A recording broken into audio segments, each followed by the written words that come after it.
Welcome back to another video. So this is really a first for the channel. It's a developer's commentary for a game that I put together a few months back, about 6 months ago, called The Rise of Beakoux. And the game I really did as almost like a Halloween special. It was a little bit delayed, and it was really just to be able to get used to the hardware of the Mega Drive, and it was really just a learning experiment.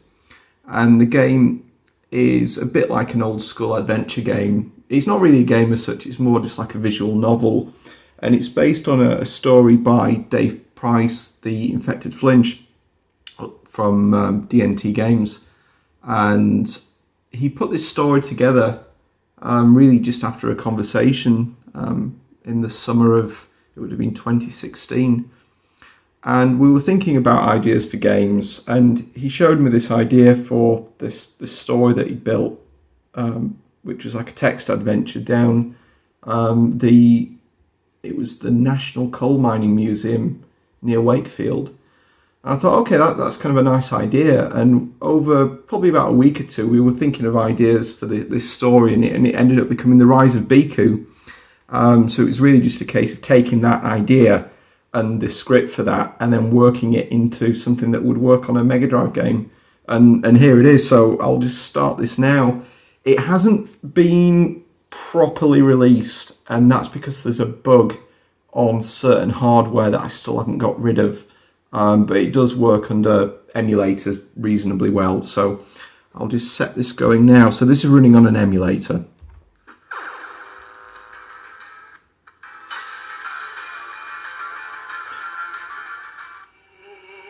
So as you can see, there's a bit of FMV at the beginning. That was quite a fun experiment to do. It's black and white for the moment, and you've got audio, like wave audio as well. You'll see here the title screen's got that rotation trick where you're moving the screen horizontally and vertically at the same time with scan lines, and it kind of fakes rotation. It's just a bit of fun. So if I start this.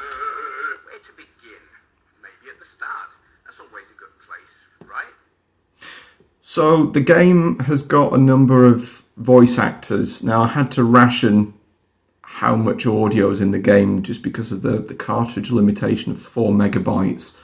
So back in the day, games were advertised in megabits.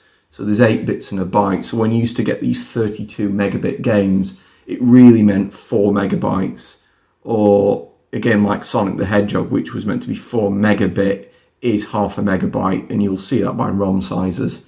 So really that's why this limitation's there, that the Mega Drive can't really address more than 4 megabytes without bank switching and whatnot, which is what Super Street Fighter 2 did. But there's none of that in this case. It's really just using the 4 meg. So yeah, so the narrator is Steve Benway, and what I've done is just had like a couple of voice samples here and there from each character, just to introduce them. So it's not full voice, it's just bits and pieces here and there. However, where you are right now is actually in a cave, pressing up against a wooden door, hoping that you'll be fine. So all the images at the top are combinations of holiday photos that I took and really public domain images. And I've just used GIMP to try and splice them together and use elements to construct these scenes. So each image is constructed from multiple smaller ones that are put together, and everything has to fit within a 16 color palette. So there are a couple of filters to almost like cartoonify it, so you don't really notice the low color depth. You get here, and who are these other 4 people with you? Why am I asking you that question? You already know the answer. I'm just a disembodied voice that is your subconscious.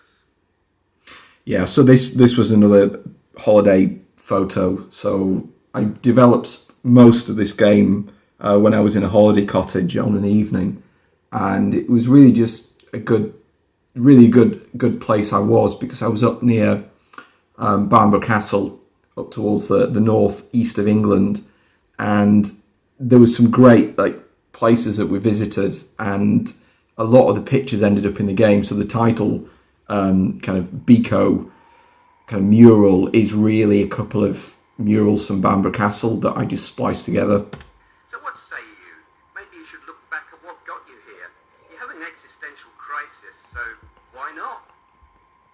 think that's the end of the narration. Yeah. So we're on to chapter 1 now. So we get introduced to the characters. So this is meant to be earlier in the evening. The game's kind of, it's narrated from a point in the game, and most of the game's a flashback.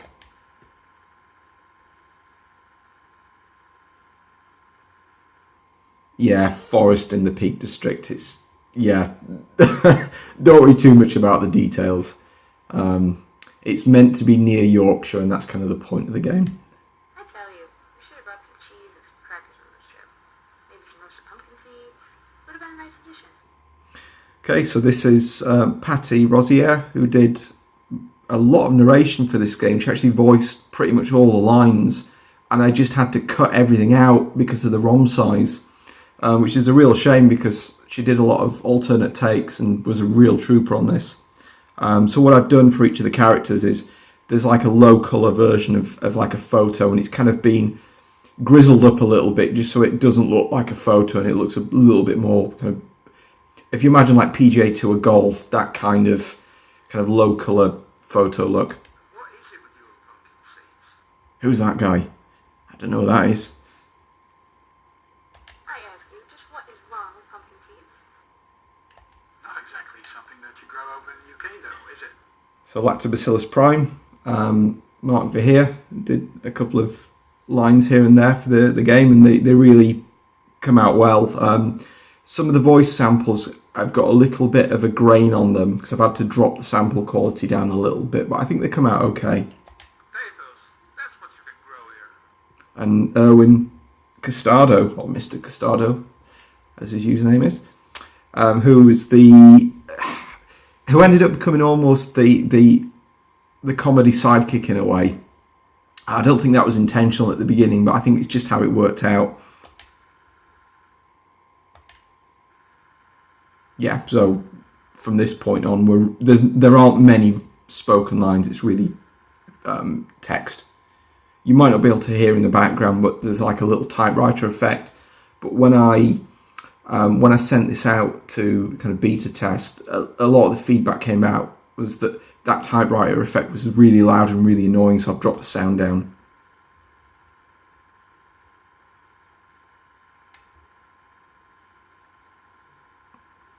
Yeah, this is Dave's script. It's there's a good sense of humour there.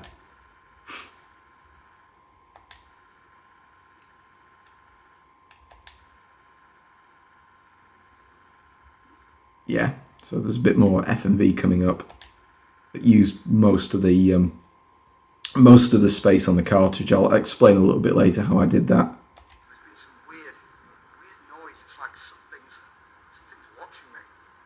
I don't know what it is, but... Yeah, on the camera it's looking a little bit saturated, so you're not quite seeing all the detail.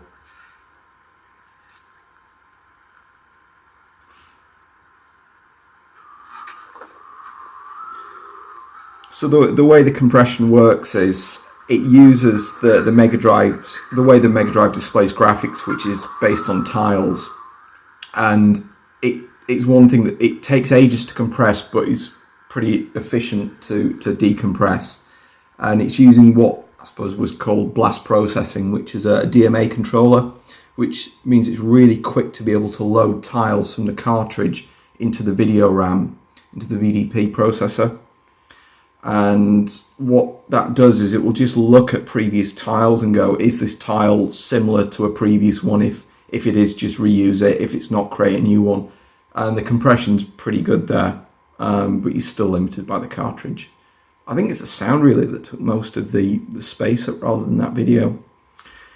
Yeah, so this is another effect which is just trying to do like a sine wave on a scan line by scan line level, a little bit like Thunder Force 3 in the background.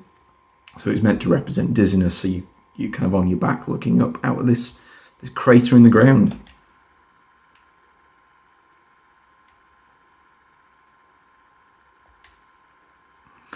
I'm currently trying to work on a better video player. At that point I wasn't that comfortable with the palette on the Mega Drive, so that's why it was all black and white. And the resolution was something like, it's about a quarter of the screen. So what I'm looking at doing now is doing a full colour one, and just trying to pick a decent palette for each couple of seconds, and then doing a bit of dithering and trying to get it full screen. I think it really just depends on the file size, really.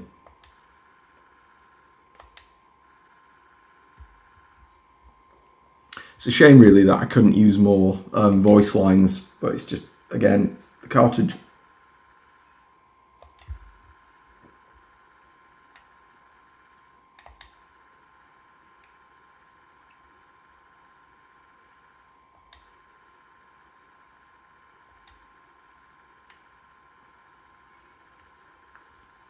Yeah, it was a bit of a pain to get this text to work, because I had to try and get all the text to wrap and not look silly.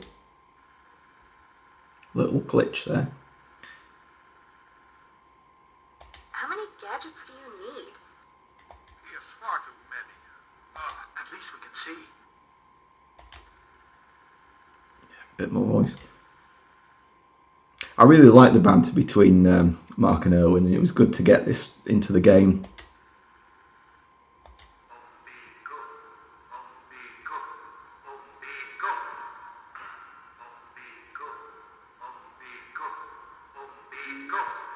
Probably guess who that is.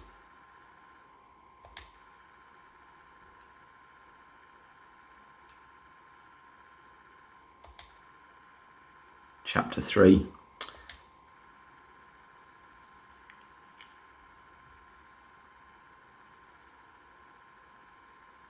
So we find out who this cult is. You don't really know much at this point. Again, this is definitely Dave Price humour. A lot of Yorkshire stuff going on, which you'll get if you're from the area. Brothers, sisters, we're here today to celebrate our one true God, the mighty Beakoux.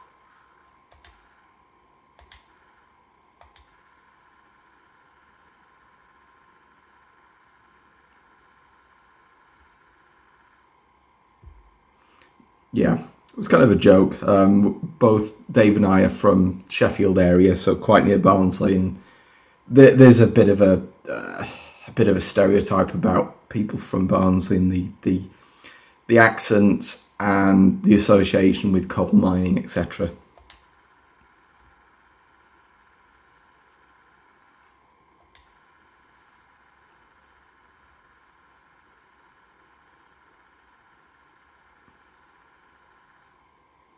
So clearly these cultists are complete professionals.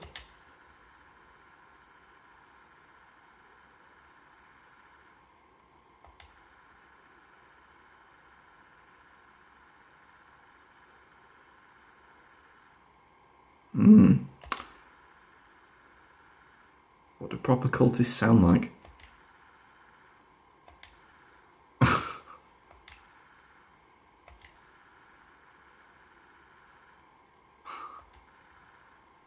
Beakoux.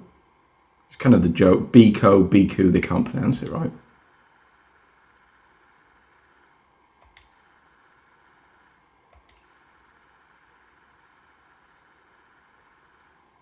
Yep. Yeah, the game's about 20 minutes long. Story, visual novel, whatever you call it.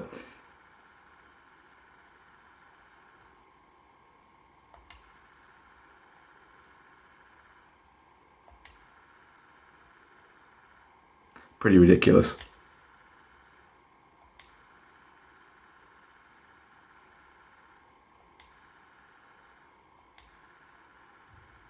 Poulet, which is chicken in French.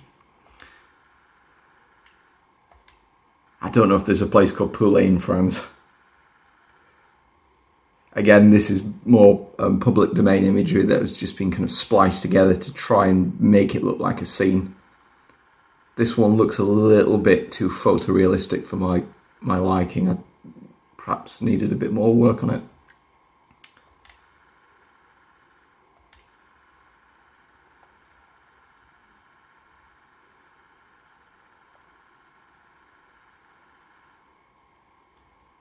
So it's a bit like a fairy tale in a way. Probably see where this is going.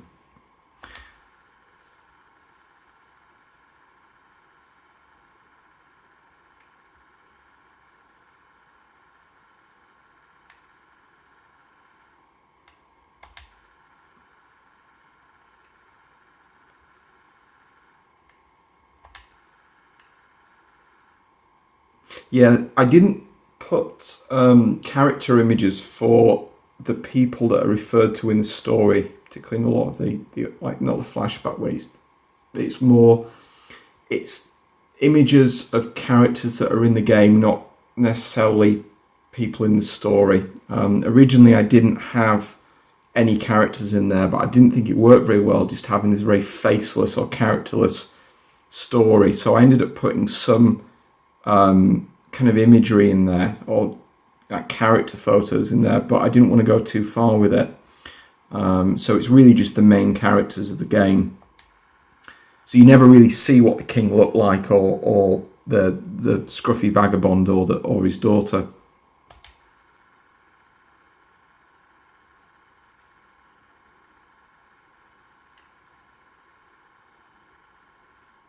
Nope.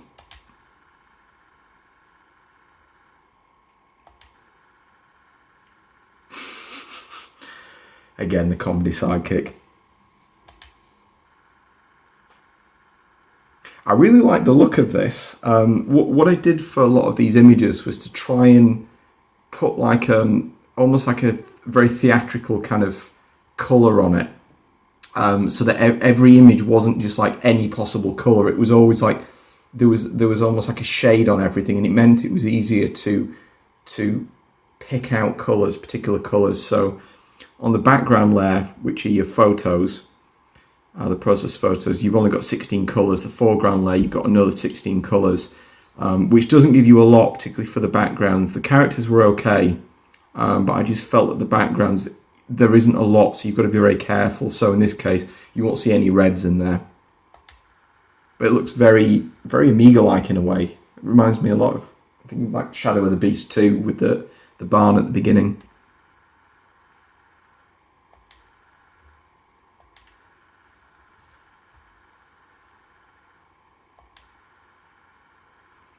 Yeah, so the witch, and yeah, it's almost like a fairy story, isn't it?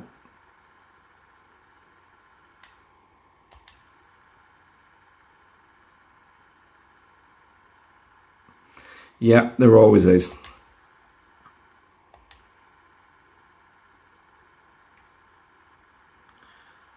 So what is it? What is it? Something bad's going to happen.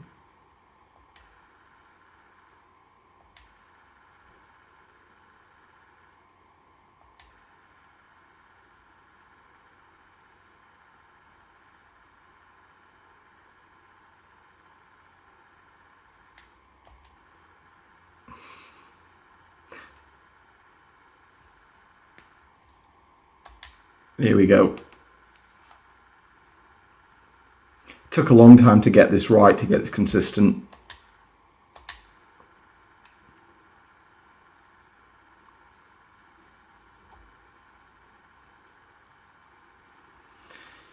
Yeah, so we don't really know why these cultists are trying to summon this Beakoux king thing. It's just there.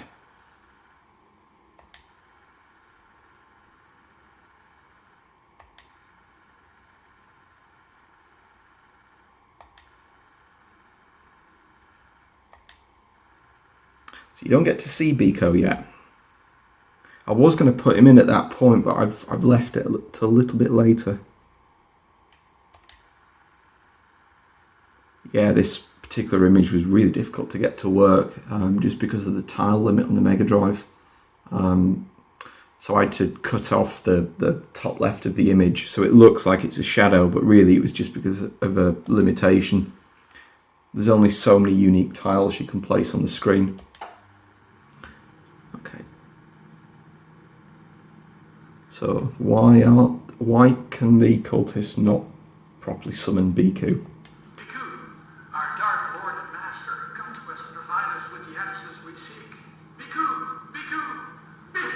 Great narration from that.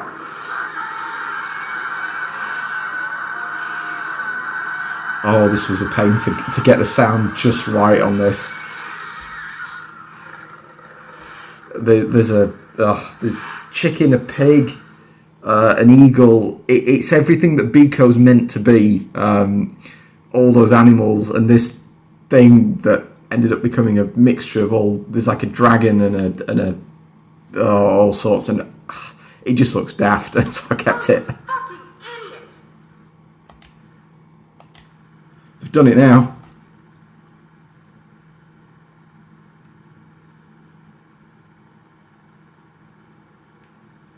So it loops.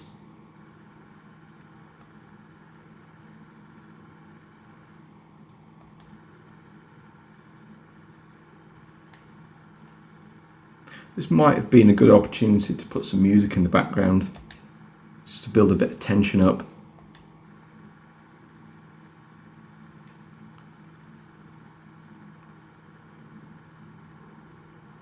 Again, this looks a little bit too photo-like in a way. I really wanted the hand-drawn look on it, but in some things it works and some things it doesn't.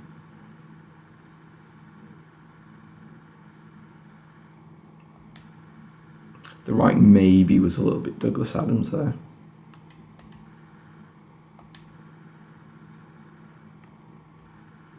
Yeah, so Eric's gone.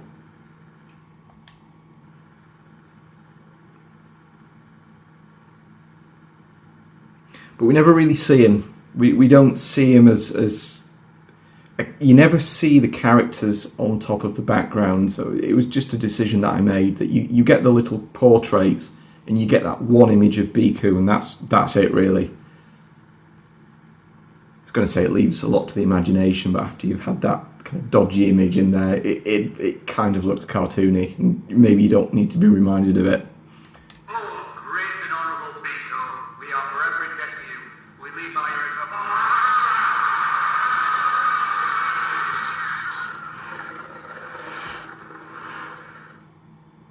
Yeah, a bit of sound.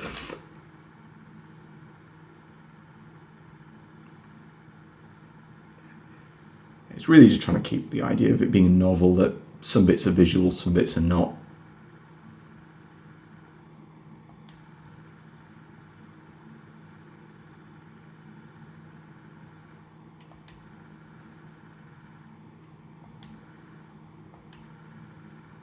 Whoa, what's gonna happen here? Something's happening. It's not expected. There were meant to be two endings to this game, and this is really only one of them. The second one I just ran out of time to put in, so the script was changed a little bit at the end. So this is really like an alternate version of it, and I was thinking of having a point in the game where you do make a decision and it does change the ending. So this is quite different from the original script.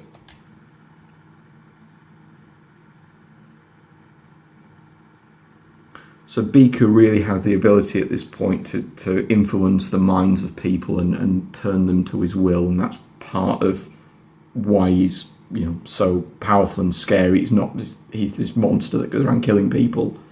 He's got this psychic ability.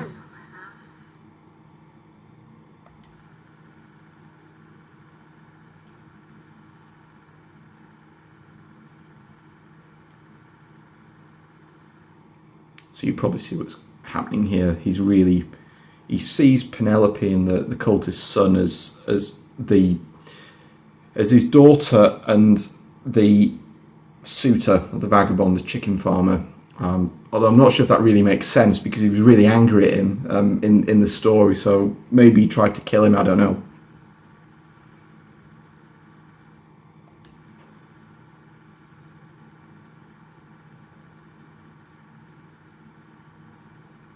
So you do get a character portrait here, at least. Yeah, so he's really got this vendetta against anyone. So he's not really just the chicken farmer. It's once he becomes Beakoux, that part of him that just didn't like the suitor, he goes mad and just decides he wants to kill everyone.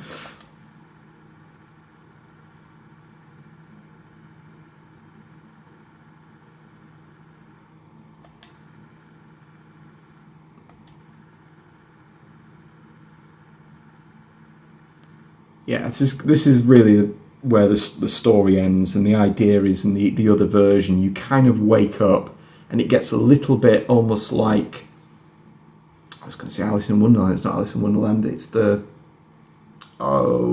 what's it called? Wizard of Oz.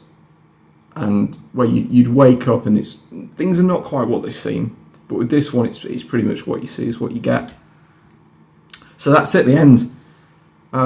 So yeah, so you don't really find out what happens. Does Beakoux just, you know, try to use Penelope to mind control you and then he kills you, or does he turn you to his ways? Do you become a zombie for him or something? We don't know. We don't know.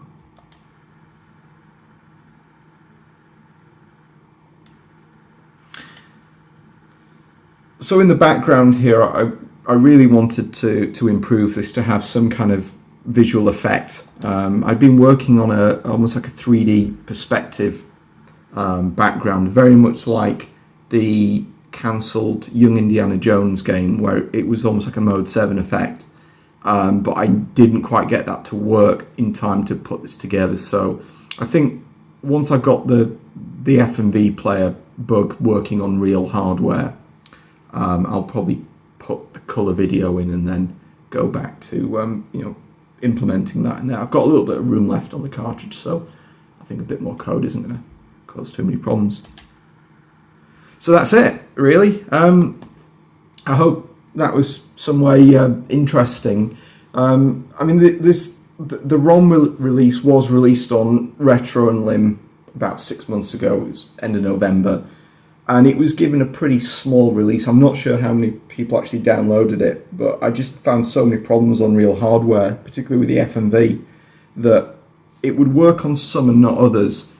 And it wasn't even that it was Mega Drive 1s it worked on, or Mega Drive 2s, it would work on some and not the other. So I'm wondering if it's more to do with the cable, whether you're using RGB SCART or whether you're using composite. It's really odd, it's really not consistent. And even between PAL and NTSC, it doesn't seem to make any difference. So I'm really at a loss for what that is. So I think it's just a bit more debugging on my part to try and get rid of this. But I'm rewriting the FMV player, so hopefully that should get rid of that particular issue. So yeah, so there we go. The Cult of, or rather, the Rise of Beakoux. Originally called it the Cult of Beakoux, but we changed it to the Rise. It just sounded better, really. So yeah, maybe the Cult of Beakoux will be the sequel, who knows. So thanks very much for watching, and hopefully another video pretty soon. I'll try and cover a bit more on what I've been doing regarding software development, you know, games development, rather than necessarily gameplay videos, as I alluded to in a previous video. So yeah, thanks for watching, and see you later soon.